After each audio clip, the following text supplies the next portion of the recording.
శాఖ మంత్రి వర్యులు బండి సంజీవ్ గారి కుమారుడు పోక్సో చట్టం కింద ఎఫ్ఐఆర్ నమోదు చేయాలని చెప్పేసి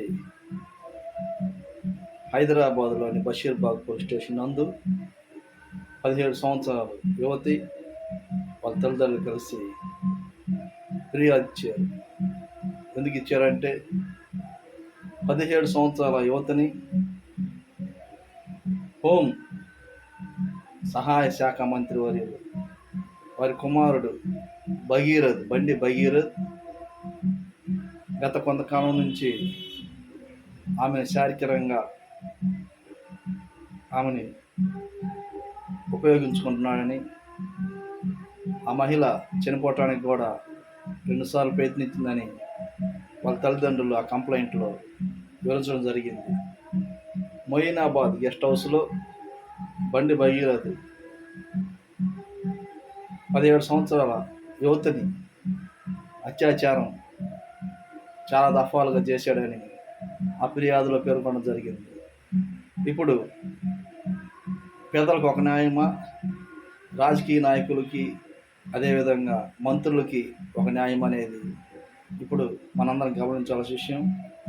అయితే బండి సంజీవ్ గారి కొడుకు చెబుతుంది ఏంటంటే, బండి భగీరథ్ వాళ్ళు నా స్నేహితులతో కలిసి ఆ అమ్మాయిని నాకు పరిచయం చేశారు. అయితే అట్టా వాళ్ళు వీడియోలు తీస్తూ నన్ను బ్లాక్మెయిల్ చేస్తున్నారు. నన్ను 5 కోట్లు వాళ్ళు డిమాండ్ చేస్తున్నారు. అయితే నేను వారికి ఆ యువతికి 50,000 రూపాయలు ఇచ్చాను అని చెప్పేసి కరీంనగర్ పోలీస్ స్టేషన్లో కూడా బండి భగీరథ్ కేసు పెట్టడం జరిగింది, ఫిర్యాదు ఇవ్వడం జరిగింది. అయితే ఇప్పుడు ఆ యువతి పోక్సో చట్టం కింద బషీర్బాగ్ పోలీసులు కేసు నమోదు చేస్తారా లేదనేది దీని మీద మానవ సంఘాలు, ప్రజా సంఘాలు పెద్ద ఎత్తున ఆందోళన జరుపుతున్నాయి. అయితే మనందరం కోరుకోవాలి ఏంటంటే, చట్టం అందరికీ చుట్టం కాదు, చట్టం న్యాయం జరగాలని చెప్పి ప్రజలందరూ కోరుతున్నారు.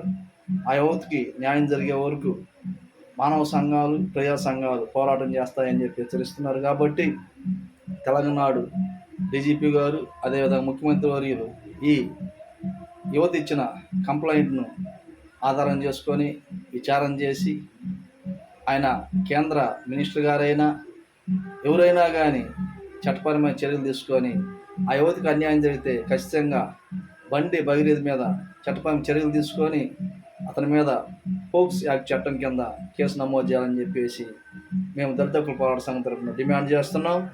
అందరికీ జై భీమ్.